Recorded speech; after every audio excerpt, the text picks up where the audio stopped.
Happy December, everyone! I'm guessing you know what that means. It's time to do entries for the David Hancock channel annual photo contest. All right, so first off, let's talk about how you're going to submit your entries. Do not leave a link down below. That was such a huge hassle last year for me. So I've set up a special email address. I think that it's DHCPC for David Hancock channel photo contest at protonmail.com. I will put the email address in the video description so you can just copy and paste it right into your email to me. What you're going to do is submit 5 photos, up to 5 photos, 1 per category, all right? And they have to have been taken in 2021. Trusting you guys that you will be honest. So select up to 1 photo per category. Categories are black and white, intentional blur or softness, break a rule on purpose, reflections, and multiple exposures. So if we have, I think I said up to 200 photos total across the contest, I'll do videos like I did last year where I go through and critique all of them and then at the end reveal the winners of each category, and they'll be released at a rate of 1 every handful of days come January. I will accept submissions from December 1st until December 31st. You have the whole month. Anything that arrives after 11:59 p.m. on December 31st will not be eligible. That's Mountain Time in the US, which is currently GMT -8, I believe. It's -7 or -8, as we're back on standard time, and I can never remember which way it goes. At any rate, anything that arrives after 11:59 p.m. Mountain Time on December 31st will not be eligible for the contest. So get your entries in. What I'll be doing is downloading them every few days to save, and I will shoot you an email confirming when I've downloaded it. If you don't hear back from me like immediately, don't worry. If a week goes by and you haven't heard back from me, shoot me a message. So that email address, that Proton email address, is the one I'm going to use for these things. Proton Mail is. Anyway, so, all right, so as you are putting together your portfolios, the categories again are black and white, intentional blur or softness, break a rule on purpose, reflections, and multiple exposures. Here are some tips for success. Your photo should tell a story, okay? And it should, that's one of the things I'm going to be really looking for in these. And before we get on to the prizes, well, we'll do the prizes first. Let's do that first, yes. So I'm looking for meaning in your images. You do still need to check all the boxes. Things like technical correctness, good composition, things like that. But realistically, there's a whole lot of image flaws that can be overlooked if the image has a good meaning. And let me get ready for an upcoming part of this video and not in any way lose track of everything I was doing. Gosh darn it. All right, there we go. We'll get to that. Okay, so next let's talk about prizes. So there are going to be 2 prizes for each category, first and second place. Okay, we'll get to those in a second. So that's 10 prizes. There's also going to be an overall best photo and an overall best portfolio. Now, if you win best photo, whatever category that was submitted in, you're not also going to win that category, and I'll show you why in a minute because these prizes are nice. So second place for each of the categories will be either a 120 roll of Velvia 100, or I did try to get 5 of these, I could only get 3. 3 of you will receive a 120 roll of Fuji 400H, which is supposed to still be in code, should be, and 2 of you will receive Velvia 100. Now, as a general rule, if you are overseas, I will try to send you the 400H because I understand that E6 is significantly more expensive to develop overseas than it is in the US. So I will try to bias if I have, say, the first two people in the U.S. who get second place in the contests will get the Velvia 100. Then first place for the each category will be Kodak Pro Image 5 rolls of 35 millimeter. So if you get first place in the category, I'll send you one of these boxes. Now, for those of you in the EU, $34.98 at my local camera shop. I wish they had put a price tag on. They did not. I kept the receipt. So that should help you with your VAT. All right.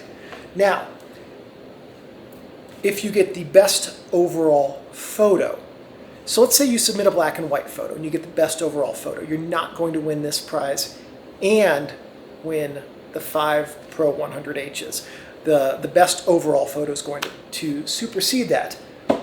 The best overall photo winner, God, please be in the US, is going to get the final prototype 8x10 5119 cameras. Actually, this is the final pre-production unit. 5119 cameras, 8x10. This is exactly the same as what is going out to all of the Kickstarter backers, by the way. And these are like $370. So this is a pretty big prize.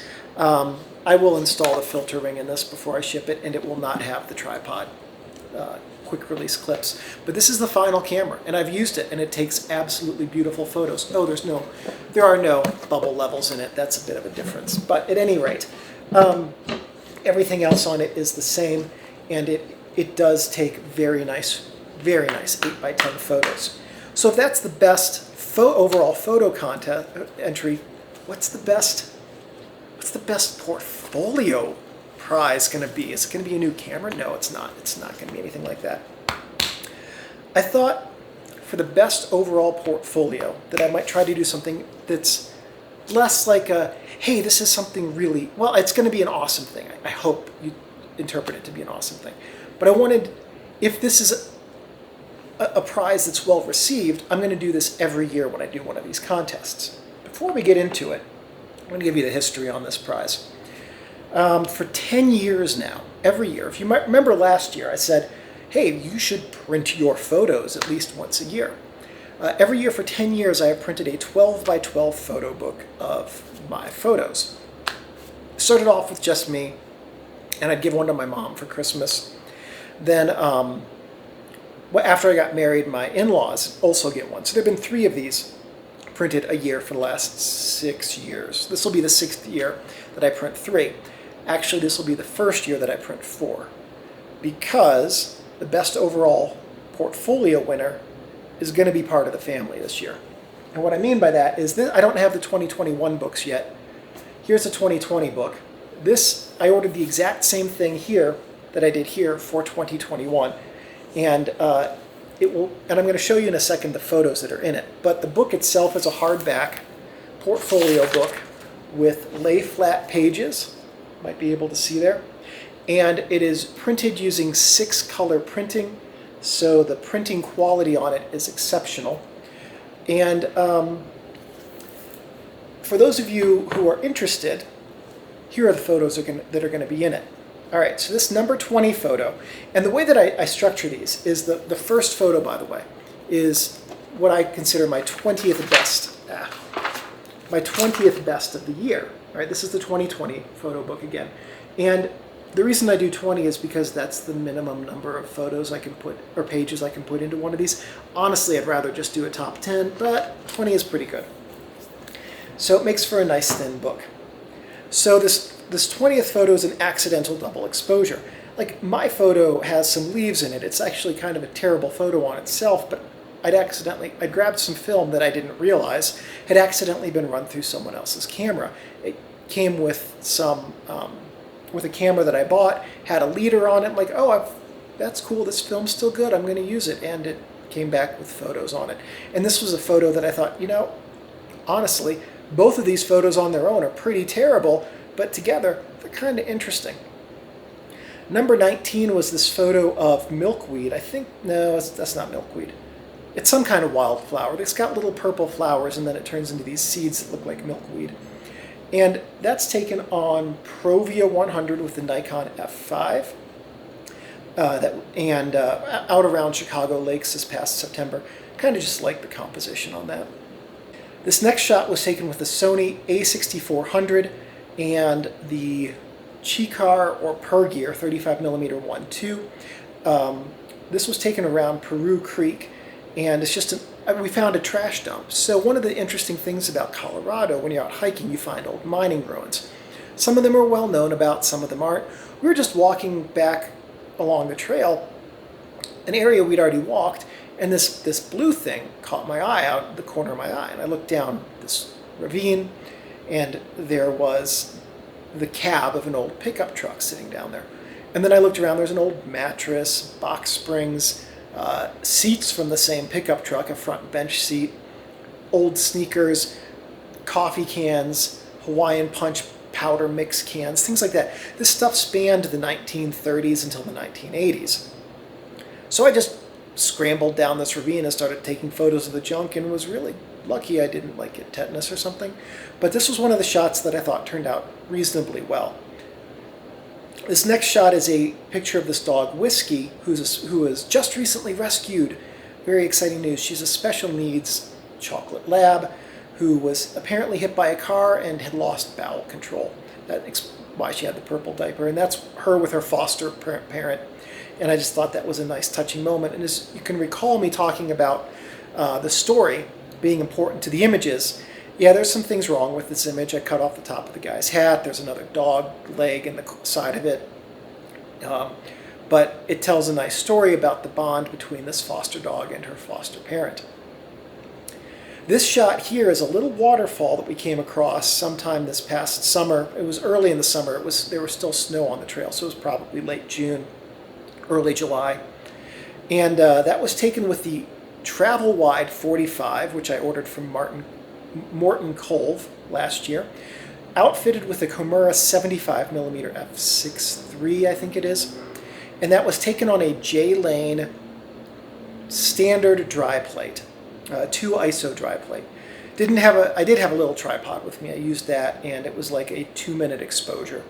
And it's one of the first plates that I've taken that I thought that really looks like a good image. Very hard to get, and I also kind of like the composition on it as well. This next very blurry shot was one we took actually. So one of my rules about the photo book is that if I get it developed in that year, I'll enter it. This was actually taken in 2019 in Mexico, and then I forgot about the roll of film in the Olympus Pen EES for a year. So at any rate, I got this developed at some point this year, and I just happen to like it, even though it's very blurry. I just happen to like the engagement of a little kid with the camera there. This next shot was taken again with the a6400 and the Pergear 35mm. This is a grasshopper. I know it looks like the grasshopper's jumping through the air, but actually it was on a window pane, and I just tilted the camera down a little bit so I got the sky instead of the railing in the background, and then cleaned up little bits of dirt that were on the glass that this guy was hanging out on. This shot here was taken with a Nikon F4, and I forget if that was T-Max or Delta or Kentmere, one of those. And this was taken in downtown Denver, and I just saw this custodian cleaning up after some people had left some trash, literally a few minutes after some people just dumped some trash inside this building. And I kind of like the environmental composition of this portrait, and I liked how the smallness of the subject, especially because she's further away from the camera than the trash can. She looks way smaller than the trash can, kind of amplifies the importance of the trash can to the image, but also the smallness of the subject really shows kind of an isolation of the subject. And my goal here, when I was taking this, I remember thinking, this is a good commentary on the way that we, especially here in the US, treat people who work in the service class. This next shot was taken again with a Nikon F4, pretty heavily represented this year, with some very overexposed slide film because my F4 has a problem with the aperture coupling getting stuck. So the slide film was like 7 stops overexposed, ruined that roll completely. And but I was able to recover some image data and turn it into a black and white image. It took a lot of work in post to get this, let me tell you. So I left in things like some of the flaws on the negative, the dust spots and some of the staining, because I thought that gave it a little bit more of a visceral look. And this was taken in April of this year at, I forget which protest it was. It was right after one of the many shootings here. This next shot was taken with a Nikon F5 and on a Shanghai GP3, and this, I just happened to like the way this turned out with the skateboarder there in mid-trick. Here's a photo of a dandelion. I think this is number 10. It sounds correct. Let me check. Anyway, this photo of a dandelion was taken on the Pentax K1 with the 100mm 2.8 macro, and this is a wild dandelion. Generally speaking, if a plant is alive in the wild, I'm not going to pick it to photograph it. So what I did with this one was I brought a piece of black construction paper with me on a hike, held it behind the flower rather, metered off the flower and took a photo, keeping the flower in the sun, but the black paper behind it, and holding the black paper to curl over the top so that it cast shade onto itself, allowed the black to be very, very, very dark black and the dandelion to still come in and be properly exposed. I did this over a span of 2 weeks. I brought multiple cameras out and did that, film, digital. This is just one that really turned out well, and I liked how you can actually see the curling of the dandelion flower components. This is the annual Steinbeck collage. I can never pick a single photo of Steinbeck that is good enough. So in the top right, that was taken with the Olympus OM1. Below it, that one of Steinbeck jumping out of the lake was with the A7S II and the Samyang 18mm. Oh, the Olympus OM1 photo was on the 55mm one too. I forget which film that is. The one on the right was taken with the A5000, A7S II, using the Camlan 50mm 1.1. I think that's what it looks like anyway. The one in the bottom was taken with the Pentax K1 and the I think the K1 and the 50mm. It gets hard to remember what camera lens I used for all these photos. Top left, A7S II with the 7 Artisans 50mm 1.1. Middle left was, do not remember. And then the bottom left was taken with the Canon EOS 1DS Mark II and the 50mm 1.8. This shot of the ATV rider was taken with the K1 and the 50mm. If you've seen my 50mm review for the Pentax DFA Star, you saw this photo a couple times. Really just liked how the ATV rider was engaging with me as he drove by.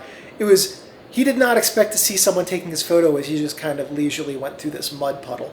But I did, I was there, and honestly would have been a completely useless photo if he had not been looking at me. I think the look of the engagement with the camera is what tells the story here. This next photo was from that same hike, and it was taken with the A6000, and is that right? Yeah, the A6400. And it looks like the 18mm Samyang again. I could be wrong on that. I think that's A6400. At any rate, just a pleasing landscape with some fog over the lake still, and the sun very directly placed. Oh, that's the Samyang 10mm. I thought that looked too wide to be 18. That was taken with the 10mm APS-C Samyang. That's right. And you can see just the sun there and some clouds moving in the background. Here's a shot that is of just an eyeball with the Midicon 20mm 4x macro lens. This was so hard to take. I got one shot out of this entire series, this one, that turned out, there were like 250 shots in this series. The depth of field with that lens is so narrow that getting this shot It took 3 flashes to illuminate the shot properly. And I had to stop it down to like f16 to get enough depth of field and to actually get any kind of detail, because otherwise that lens's depth of field is so narrow that the perimeter of the pupil could be in focus, but by the time you get to the edges of those lines, it would not be in focus. Here's another shot from the same hike that we saw a couple of shots from already. That was a good hike. This was taken again with the A6400 and the 7 Artisans 35mm f1.2, and it's just fog over a lake with the mountains in the background, and I found it as a black and white photo to be pleasing. This is another Pentax K1 shot with the 100mm macro, and this is a hornet eating aphids off of one of my habanero plants. Here's another Olympus OM1 shot with the Zuiko 24mm on, pretty sure that's T-Max 100, and nice overcast day, so got some pretty good waterfall water movements there. This is number 2, the second best photo of the year. You might have remembered me posting this.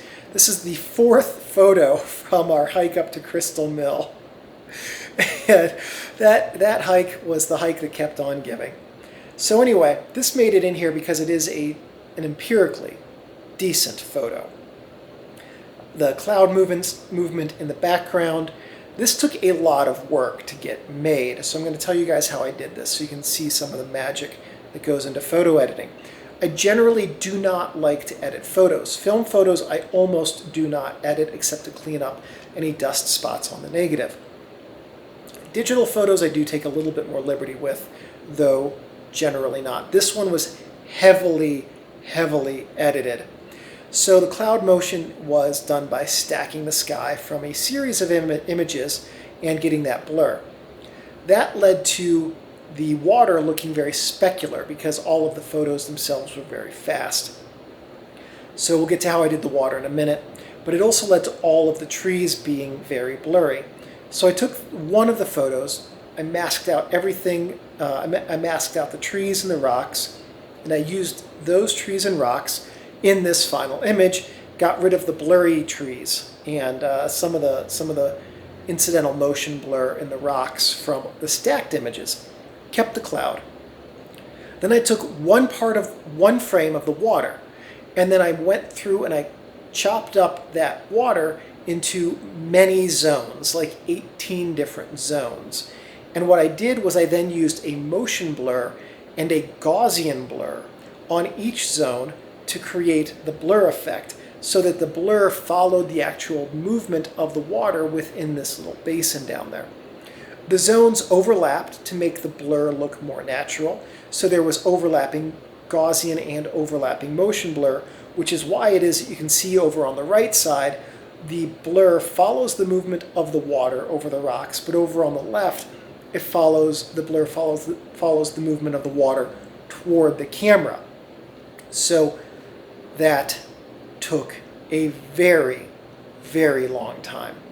So for those of you curious, Pentax K1, IRIX 15mm, and boatloads of photo editing.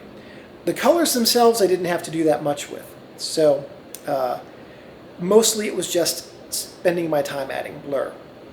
Now, my best photo of the year, I picked this because it tells a story. This is again the Nikon F4 with the 28mm f3.5, I think, for this. And that's Delta 100. Looking at the image characteristic, I can tell you that's Delta 100. So all I really did with this was clean up a couple spots on the negative where the chemistry had dried. This was a homeless guy sitting at one of the RTD stops, and he was clearly having a rough day.